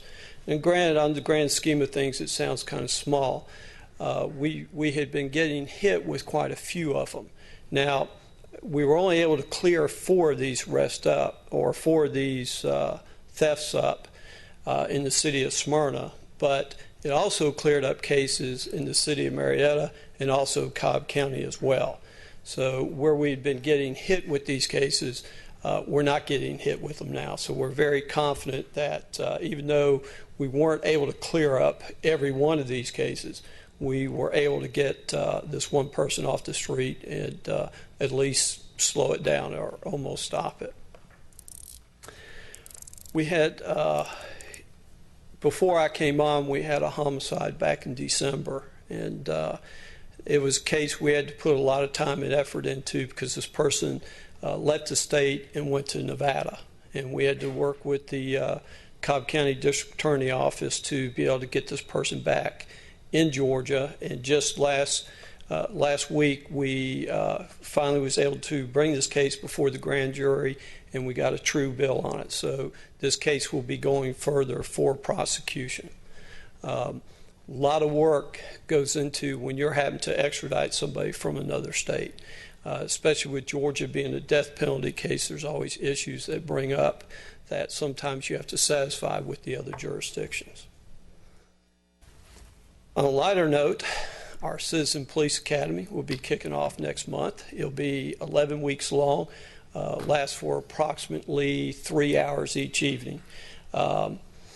We filled up, and we already have a waiting list, so we hope to do this again. Well, we will be doing this again in the fall as well. But we're wanting to see how successful this is, what type of feedback we get, and we hope to have at least 25 to 26 in the next class. But we wanted to get our feet wet with it first to make sure that that we could control the number of people we had in the program. Our gun safety seminar, we still don't have a date on it yet. Right now we're waiting on, we got to get all the material printed up for this, but we hope to kick this off very soon. And this will be a very successful program, and we're excited about doing it. Questions? Chief, I do want to thank you again for speaking to the Smyrna Business Association, and I know you're making yourself available to community groups and HOAs to continue your outreach in the community policing aspect of the leadership role you're having in our community. And I just want to invite any group that wants to hear from their police chief. You know, each member of council in our own wards can host a meeting and give him a chance to get up close and personal with the chief. He's very accessible, and I think he's been able to help citizens understand and appreciate his vision and leadership for the future of Smyrna Public Safety. So thank you for that. Thank you. One last thing, Mr. Mayor. Commissioner Bob Ott wanted to let us know that he is hosting a town hall meeting in Smyrna at the Community Center tomorrow night, April 16th at 7 p.m. And a final thing I'll note on public safety, we had 11 Smyrnans registered for the Boston Marathon, which occurred today. I don't have word back on the results of what's happened up there, but I know we as a city and all of us in this country should say a prayer that as many people who were hurt, we're trying to pray for their safety and well-being, and hope none of the 11 Smyrnans who were up there were involved in the altercation, and that the perpetrators are quickly brought to justice. That concludes my report, Mr. Mayor. Mr. Wade Lineker. Thank you, Your Honor. Neither our HR director nor our city clerk of the court have a report tonight. I do just want to update folks on the result of our Atlanta Road median public meeting on April 3rd. We had a good turnout. The room at Bronner Hall was full. We were there for several hours. Got a lot of good questions. Our new city engineer, Eric Randall, fielded a lot of questions, provided a lot of information. We also had our consulting engineers present. You'll recall that I said I wanted our new engineer present and on board before we had any public hearings and before we moved forward with that project, because I wanted him to be responsive and responsible to the citizens of the community as well as to the elected officials. And based on the comments that he heard, he said that night, you know, I think there's probably half a dozen tweaks or changes to the plans that, again, based on the public information that we received, you know, I'd like to talk about and probably make and come back with a new set of plans. That's exactly the reason we wanted to have that meeting, because we got a lot of good comments and got a lot of good questions, got a lot of good suggestions. And so I thank Eric Randall for that. That just validates the point of having a public hearing so that we can get information and feedback from citizens and try to do the right and best thing for everybody. So it was a long meeting, but at the end of the meeting I said, what do you want us to do? Do you want us to tweak the plans, make some changes based on the input that we've received tonight and move forward, or do you want to have another public meeting and come back and see the revised plans that the city engineer and the consulting engineers will create? And the overwhelming consensus of those in the room was, let's have another meeting. So we're going to do that. At this time, as of tonight, that date is not set. We're shooting for the first half of May sometime. We need to make sure we can get the plans done and prepared and the meeting rooms available. And, you know, as soon as we can get a date set, and I'm hoping to do that this week, then we'll get signs up again on Atlanta Road and, you know, start getting the information out to folks. Again, the public will be invited. I valued the input. Our staff values the input. I think when we work together and help each other, then we're going to create a much better product, and everybody will be a lot happier in the end than, you know, if we don't do that. So I want to thank the citizens who came to that meeting and participated and took several hours out of their evening to help us to help us create a better product. Also, just changing gears, want to start reminding folks about the Memorial Day ceremony coming up on Monday, May 27th, 9:30 a.m. at the Veterans Memorial next door to City Hall, here between City Hall and the library. We're expecting a very good crowd. We're going to have some very good speakers. Again, there'll be a lot of military equipment on display. We're hoping we can pull off getting another helicopter in. The recent sequestration budget cuts are frankly cramping our style a little bit and ability to do that, but we may have an ace up our sleeve to, we'll see if we can do that or not. But it's going to be a great program. It's going to make Smyrna proud. It's going to honor all of those who have served since the last Memorial Day ceremony in 2012. To the best of my knowledge, we've had 2 Cobb County soldiers who have died while wearing the uniform of their country. I don't believe either was in combat, but their loss is mourned the same, and we will recognize those service members and their families for their loss. Memorial Day for veterans is a very, very important day. It's not a day of celebration, it's a day of commemoration. And so again, we encourage and invite the public to come out Monday, May 27th, 9:30 a.m. at the Veterans Memorial. Finally, in terms of the events that are unfolding still in Boston, I don't know what happened. I don't know who's responsible.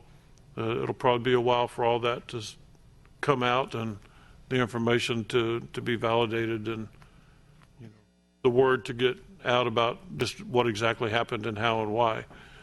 But it highlights the importance for all of us to be situationally aware, to be vigilant with our surroundings. If you see something unusual, pay note to it and alert the proper authorities if that's the right response. That was, yeah, I don't know what that noise was, but it wasn't mine. Telling somebody to it was supposed to sound get a effects. loaf of bread and a gallon of milk when they get home, I think, on the way home. You know, after September 11, 2001, the president announced that we are in a global war on terror, and that's really what this is. Whether that terror is from foreign shores or homegrown, it's still a problem. I personally think this may be the next 100 Years' War. We all studied the 100 Years' War in, high school history. This is a war that's going to take some time. It's going to be difficult to stamp out terrorism that believes that somehow you glorify God or enhance your cause by killing innocent people, including children. That philosophy to me is frankly just insane. I don't understand it. I don't want it to come to our shores. I certainly don't want it to come to Smyrna. I want everyone to be safe. Let's all protect each other, look out for each other, talk to each other. If you see something that doesn't look right, alert the proper authorities, take precautions. Whether you're just walking to your car after shopping or going to a big major public event like Memorial Day or our Jonquil Festival coming up here in a week. Everyone stay safe. Our prayers go out to those in Boston. With that, I yield. Ms. Susan Wilkinson. At this time, I'd like to call Mary Wallace Moore, our library director, to give us a report.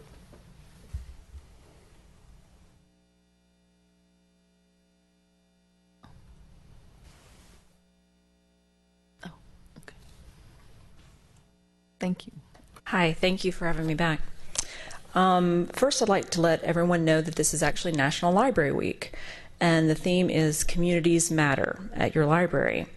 I've been here about 7 weeks, and this seems to me a rather appropriate theme because to a person, everyone that I've met has wanted to talk to me about Smyrna history, how much they love their community, all the things that they do to make this community better. So I'm very proud to be the director of the library because I believe the library plays a role in that, in helping maintain the high quality of life that we have here in Smyrna. So for the 1 or 2 Smyrnans who haven't visited the library in the past couple of weeks, I just want to invite you to come on down, treat yourself to a new book, a DVD, come enjoy the free Wi-Fi, just relax with a magazine. Come and check us out. If you have a very busy schedule and you can't come into the physical library, just wanted to remind you that we have a virtual branch that's open 24 hours a day. You can download an ebook, an audiobook. You can teach yourself a language with our Mango Languages program. You can watch streaming video. We have all kinds of different options. But one thing that I want everyone to put on their calendar is Sunday, May 5th. The Friends of the Library are starting a new series of programs called the First Sunday Lecture Series. Susan Kendall of Cobb County Public Library will kick off this monthly series, and she's going to be talking about her new book called Vining's Images of America. And I don't know if you've seen the book yet, but it's got a beautiful picture on the cover from the first class at Teasley School. And it's a vintage picture. I think it's from like 1957. And today in the library, one of the members of that class came into the library and saw the book because we've got a poster of it. And she was very excited about it, the book, and about the program. So I invite everybody to come on down Sunday, May 5th. Thank you. And tell me again, what is her name? The author is Susan Kendall. Okay. Thank you. Thank you, Mary. And also, I'd like to mention that the Parks Department has had a couple of public input meetings looking at ideas from the citizens for the new Parks Master Plan for 2013 through 2023. And they also have another option for our citizens to give input, and I'm going to call our athletic and aquatics director, Tyler Addison, to tell us about that. Thank you.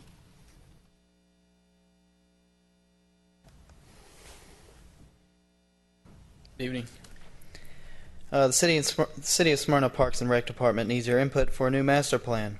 If you have been unable to attend one of the 2 public meetings held prior, as Ms. Wilkinson mentioned, you have not missed your opportunity to participate and provide input. There's an online survey. It's located on our website, www.smyrnacity.com, under Latest News. It's in the bottom right corner. This is going to be available for residents to participate in the master plan through May 15th, 2013. Thanks. Tyler, before you leave, I just want to tell you personally what a great job y'all did with the Ken Nix dedication last week. And the fact that I know the family was extremely happy and proud, and started raining at 6:28. And but it turned out to be wonderful, and it was a great day, and I appreciate what you and the director did, and also the Parks and Recreation Department. It was a great turnout. Glad Done to be a very part well. of it. Thanks. I have a question, Tyler. Yeah. Do you know how long that that survey will be on the website? Till May 15th. Oh, okay. Yeah, and it's about 24 questions, and it's anonymous. So. All right. Thank you. Uh-huh.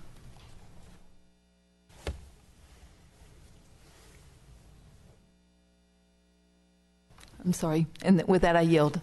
Mr. Corky Welch. I see Miss Ann Kirk out there. I think she has a report for the evening.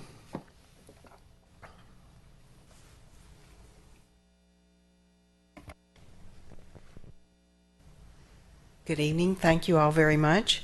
I hope you've noticed that we have 28 new trees as of March the 20th in Brawner Park. And these have been paid for and planted by Keep Smyrna Beautiful. We are also contracted with a professional to water them, so there is no additional burden on city staff. And we intend to buy some more trees in the fall with proceeds from our garden tour on May the 18th. This garden tour will be from 10 in the morning until 4 in the afternoon, rain or shine. It's only $10 in advance, $15 at the door. And it includes 5 beautiful gardens at homes in Smyrna, and the King Springs Gardens at the King Springs Elementary School, plus the tea room and the plant sale. That's quite a bargain, and it would be a lovely Mother's Day gift. Tickets will be available at the Smyrna Community Center, the Recycling Center, Backyard Feed and Seed, and Love Street. So we hope that everyone in Smyrna will come out and attend that is able to come that day. Our Great American Cleanup is our big cleanup event for the year for our Adopt a Mile groups. That will be this Saturday from 8 a.m. until noon. We hope that everyone that participates in these events will come out, but please, this is a registration-only event, so if you want to volunteer, call our office and get your name on the list so we'll have enough food to feed you. This is our one day of the year where we provide a picnic for all the volunteers that attend the event, plus a T-shirt. So it's quite a lot of fun, and we look forward to a big crowd. The pavilion is under construction at the community garden. This is a shade shelter, and it's totally being funded by Keep Smyrna Beautiful, partially through an IBM grant and partially through other Keep Smyrna Beautiful fund sources. And I believe that is all I have for tonight. We do have garden plots available still, so call our office or email if you'd like one. Thank you all very much. Thank you for the trees at Taylor Bronner Park. Thank you, Ann. And if any of you want to work on my mile this coming Saturday, I'll make sure that you get registered. With that, I'll call Scott Stokes for Public Works.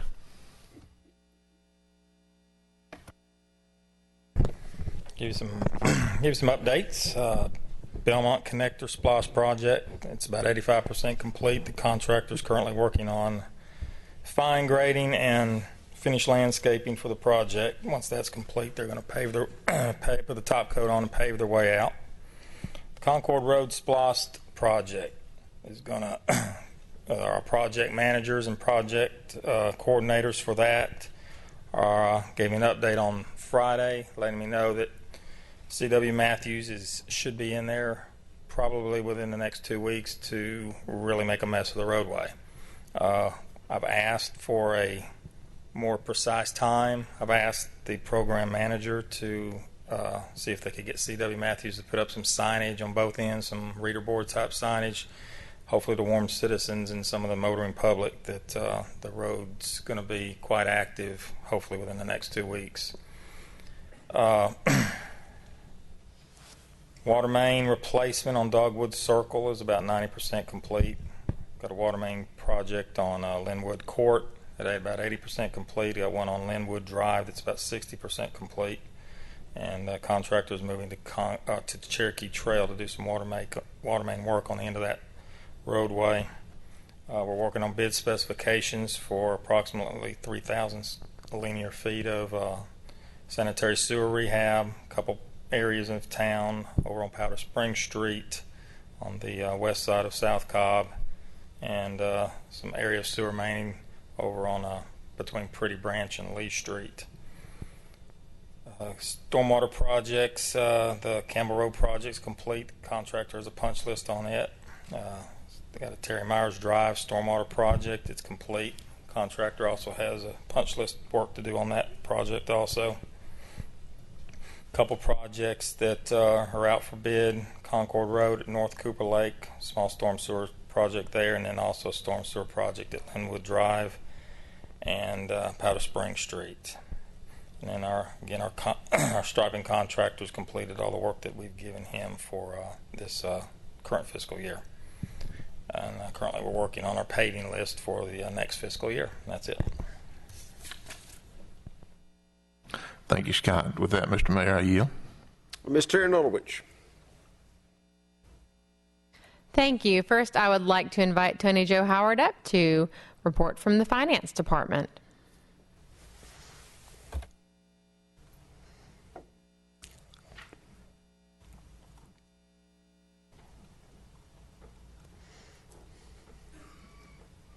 Sure, you can imagine finance has been extremely busy preparing for the FY14 budget. We've been providing training for staff on our new budget module, as well as reviewing the information that was presented and meeting with each of the departments to gather the information to be able to begin to present that for y'all.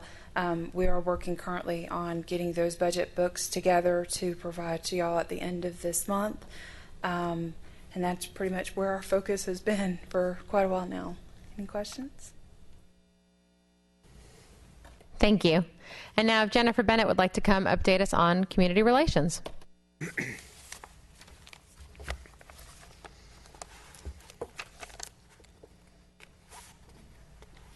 Thank you.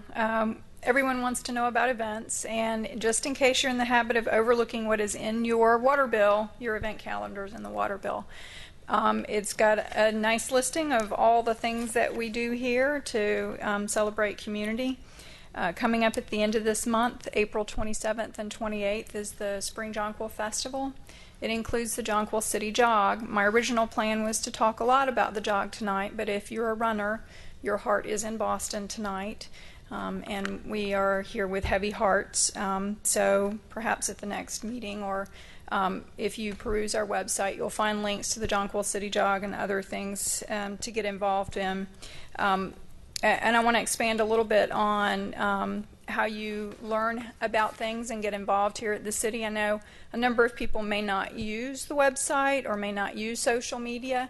If you haven't tried it, please try it. I promise you'll love it. We remind you often of things going on. We'll feed out things like road closures. Our police department has their police PIO post messages on Facebook. And Nixle is that's a public safety information stream. I encourage you to go online and sign up for Nixle. You can find links for all of these and how to sign up at smyrnacity.com. Look to the lower right and you'll find the Nixle icon. We plan to have more messages about road closures and information like that running out on Nixle soon. You can follow us on Twitter too. We'll generally inform you through Twitter when there are larger things and little event reminders. Again, that is smyrnacity.com is our website. We have a Facebook feed, a Twitter feed, and Nixle. It's a wonderful way to stay connected and get to know your neighbors too. Thank you.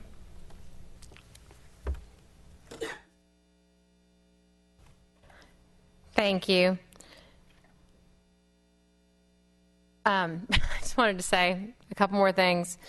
You know, we've talked about these events. We've talked about. I was glad that Mary Moore said what she said about the library and what it does to create a sense of place, because it is. It's one of those amenities that I was talking about. I could talk about this all night. I won't, out of respect for everyone's time up here.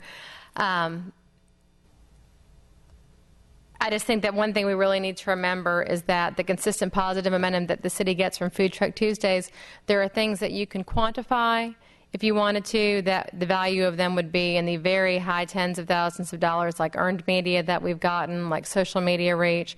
There are things that you can't quantify, and I think those are even the more important things, which is the fact that this is, you know, it's just the positivity with which this event has been received by fans of good food and good times from across Metro Atlanta.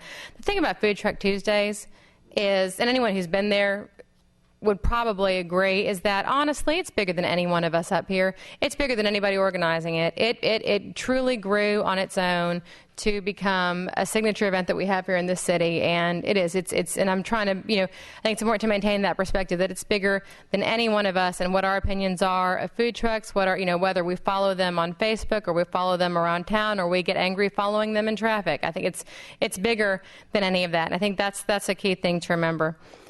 And I know a lot of people are thinking about Boston tonight. I've run 4 half marathons. I've never run a full marathon. And tonight I'm thinking, dagnabbit, I'm going to have to run a full marathon now.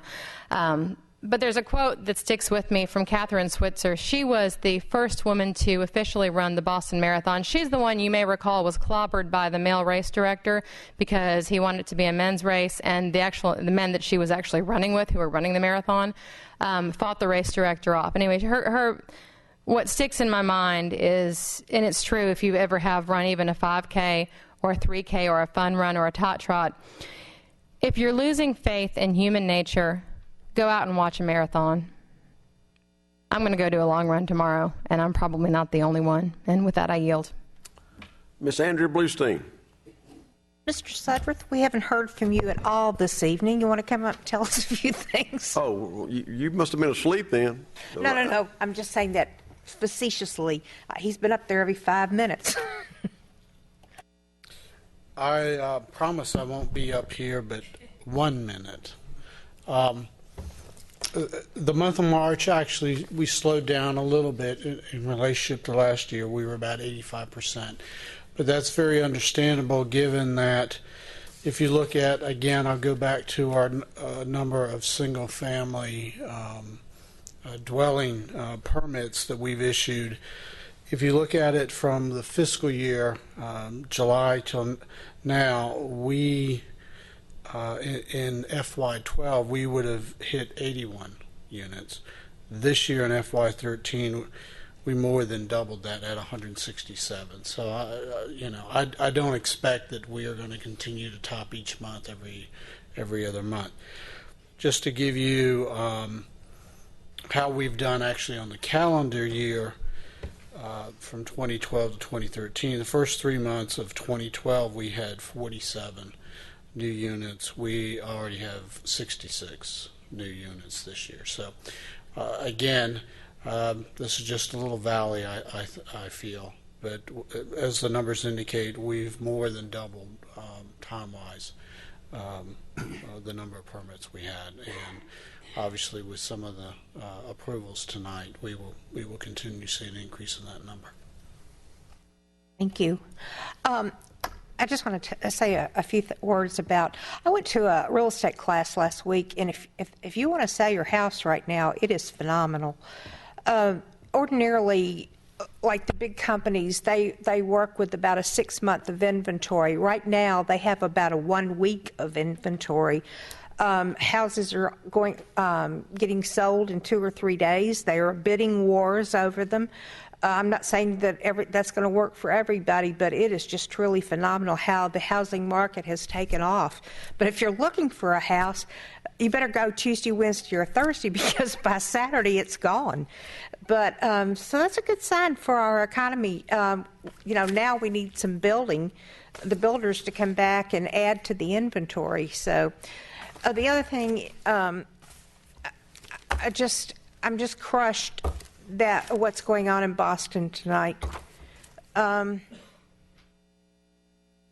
It's so sad, what we live through sometimes. So say a little prayer for the people there tonight, because they probably really need it.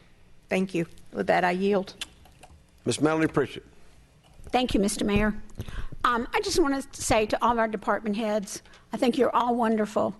And the camaraderie that we see between the two chiefs, I just think is the greatest thing in the world. I mean, they're so competitive, but at the same time, it's all in good fun. And all of our department heads really, they're a team. They really are a very, very concise team who support each other and help each other and direct each other. And I think that is wonderful, and I'm so proud of you guys. And the other thing, too, is that you never know who's lurking around the corner having to do with Boston. And like, I think it was Mr. Lenica that said, we need to be very diligent. And if you see something that doesn't look right, it's better to report it than not. I've had several people that have called me about something they've seen that they thought was suspicious. And I'm like, dial 911. And they're like, oh, can we do that? And I'm like, yes, you just tell them it's not an emergency, but you need to report something, and they will move you to another person on the phone. But it's very, very difficult right now because there's so many drugs, there's so many people coming in, there's so many people wanting to rob you, and our police force, thanks to Chief Lee, is just really makes me feel safer knowing that they've caught and done what they have been able to do in a short period of time. In the spirit of teamwork, Jocelyn Lane, would you come up and talk about the fire that was in my ward in Wincliffe Glen? Y'all probably saw it on Channel 2. There's been, I guess we have an arsonist over there. 3 fires now.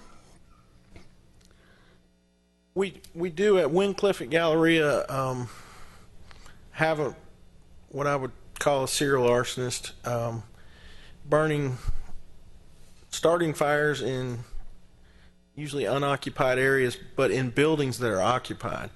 And we've been after this for a little while, and we've been able to kind of keep the problem stamped down because of response times and basically being very vigilant. And some of the property the people that actually live there actually put out a few of the fires before we could get there, which really helped. But the guy, whoever this is, whoever the arsonist is, did burn one of the buildings completely, pretty much to the ground. There was flames coming out of the roof. It was all over TV. It was a Thursday night a week ago, so not last Thursday night, but Thursday night after, a week ago, and the fire started in the middle of the night. We have been very fortunate that to this point we haven't had anybody hurt or killed, but this is a very serious situation, and we do have some ongoing efforts in coordination with Smyrna Police and Smyrna Fire, and What should the people be looking for that live in those areas? Is it other than Wincliffe Galleria that's had fires? We don't know that for sure. We have a few fires in that area that we're looking at to see if they're linked. We have not linked them yet. Basically, it's pretty much along the same lines of what's been said several times here tonight, is if you see something that's suspicious, Smyrna Police and Smyrna 911, we want to know about that. We're watching this situation, not just this situation, but across the city as a whole. I think the police chief would come up here and tell you, if you see something suspicious in your neighborhood, we want to know about it. The city wants to know about it, especially the police. But if you live in an apartment building and you're there day in, day out, you know who belongs in that area. And if there's somebody who's, out in the hallway of an apartment building at 2 o'clock in the morning who doesn't live there, to me that's suspicious. So we need the people that live in that area over there to keep an eye on things and let us know what's going on. We just need one break in this case, and we will get this guy. I know you will. Thank you. Thank you. I appreciate that. I think, Mr. Mayor, with that, I will yield. Mr. Taylor, you got anything? Mr. Cochran? Our city clerk, Ms. Terry Graham.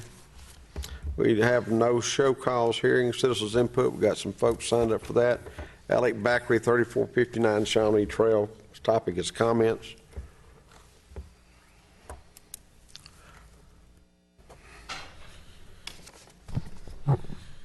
My first comment tonight is in the last couple of weeks has been a couple of people representing the city trying to buy property on Wells Circle to add to the public works area.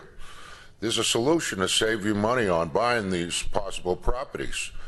They have a humongous mountain of dirt there that's been there 15, 20 years. I don't think there's 5 people in the city, the taxpayers, that know that that's available to call. And I suggest you put it in a newsletter out in the water bill for people that need field dirt for filler, sinkholes, building up properties. If you could eliminate half the size of that pile, you would have the area to put what you need over there, like the recycle center. And that saves you buying additional properties. That takes up about 20% of the area inside the building, so that inside the area. So that's a win-win situation for people to get some free soil and also to eliminate half that pile, and that way you don't have to purchase any properties. And that saves the city money. And I hope you'd all take that suggestion in mind in the next utility bill to make people aware of it. A neighbor in my neighborhood used at least 20 truckloads over there in his place to build it up, but he didn't know at $200 a truckload that it saved the taxpayer. Secondly, what bothered me about that is the people representing the city was Croy Engineering, and the title on their card is Land Acquisition Agents. They're an engineering company. How could they be going over there representing the city? I don't understand why the city doesn't send their full-time people over there, yet Croy was over there representing you. This seems very confusing to me. And speaking of Croy, they're the largest account that I know of in the city doing contract work with this city. And there's one council person that does subcontract work for them over in Alabama. This to me is conflict of interest. That person should step down or resign that terminate that business agreement with Croy. And I hope the city attorney looks into it and has a report at the next meeting. Because, again, it's clear in the conflict of interest terminology, you can't be associated with any business. And I hope to look forward to the city's attorney report in the next meeting. Thank you. L. Williams, 304 Hickory Springs, new council.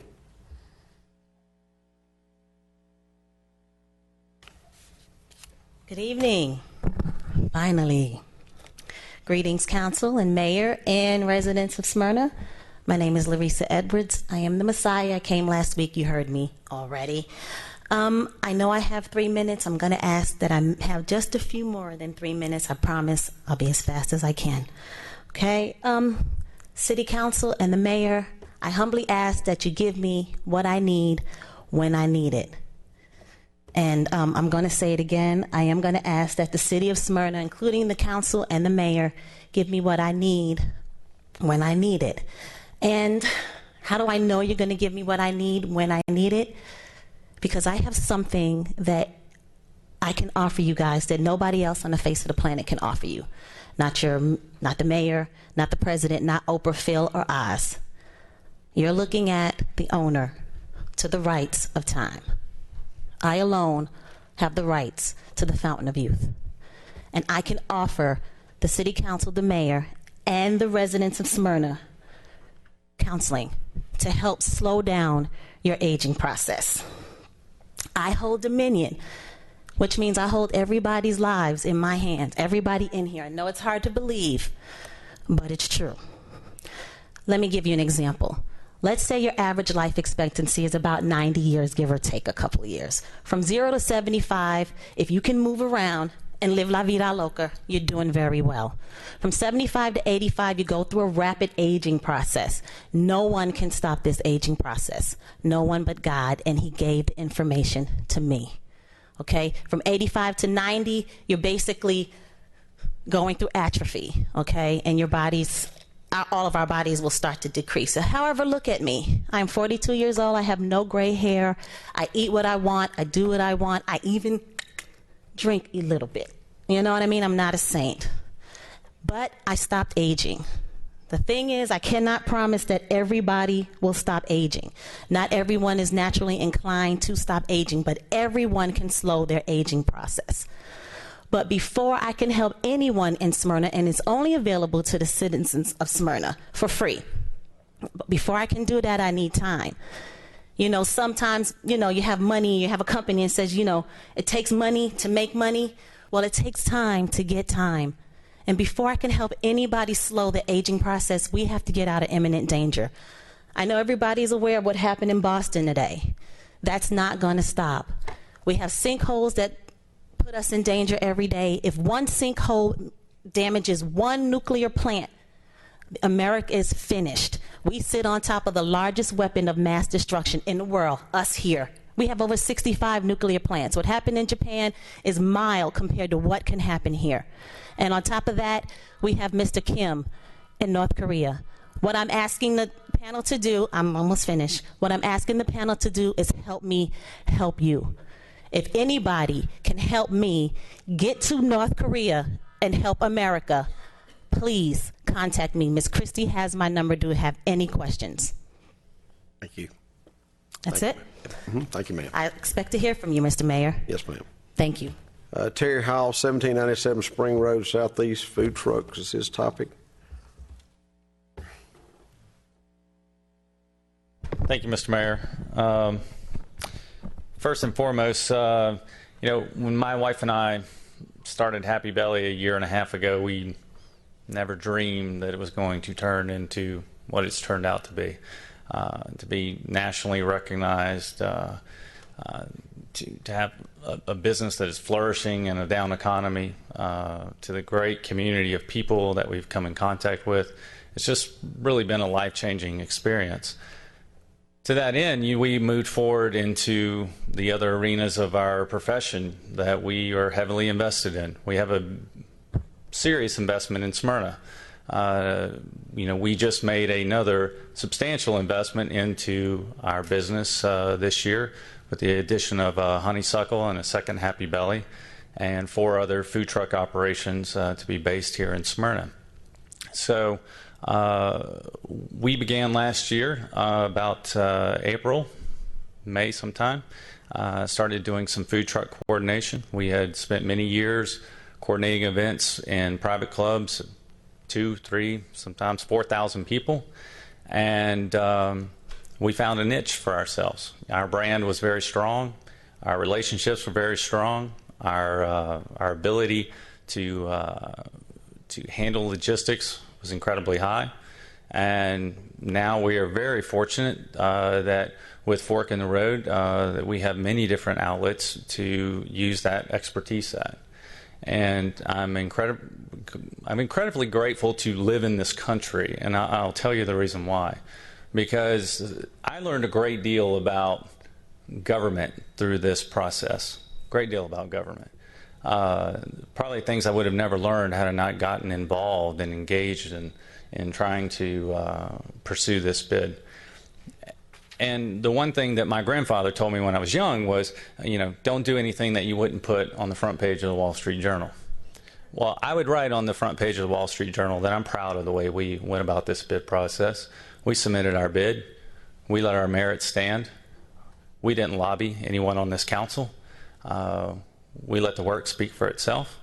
And, I can sleep well at night knowing that. That being said, I'm also very sensitive to the fact that as a community, I may sleep in Cumming, Georgia, but I live and work in Smyrna 6 days a week, 12 to 18 hours a day. And I have a vested interest in this community.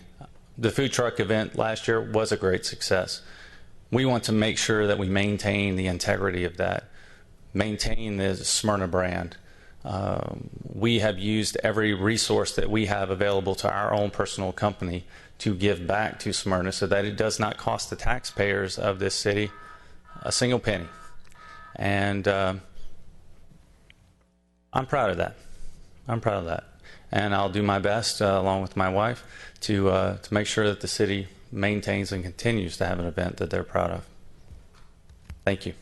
Roy Broston. Close enough. 162 Port Patrick Lane food truck. Yes.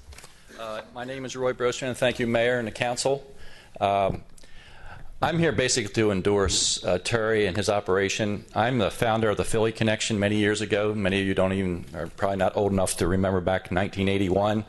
I'm also an owner, or actually I'm the franchisor of a food truck called Champion Cheesesteaks.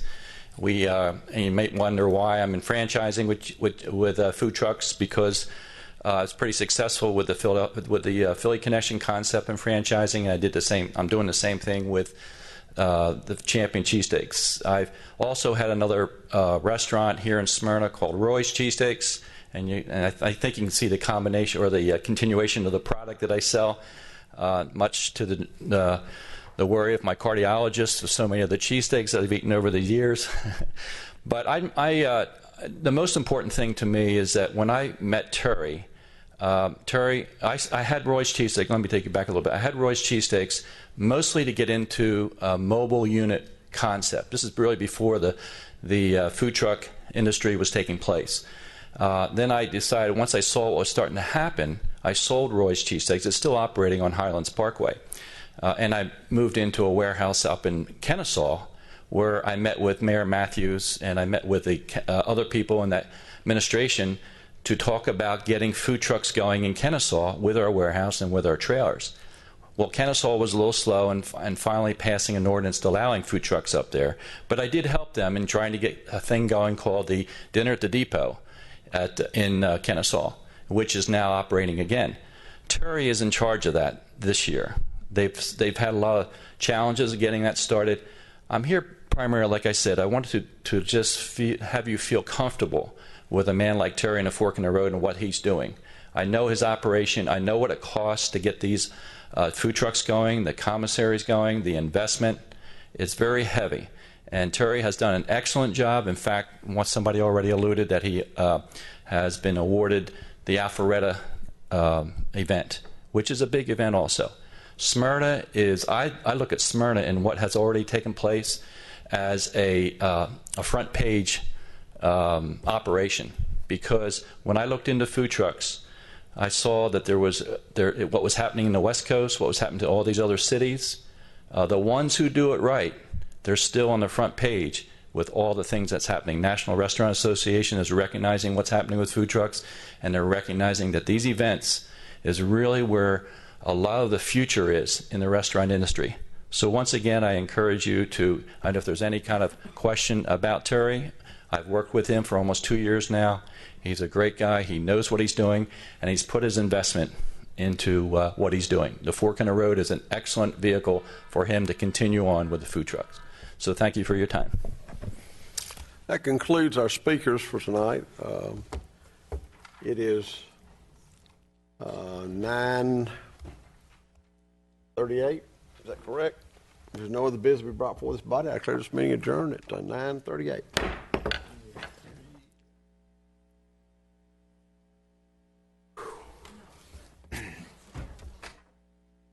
We're going home.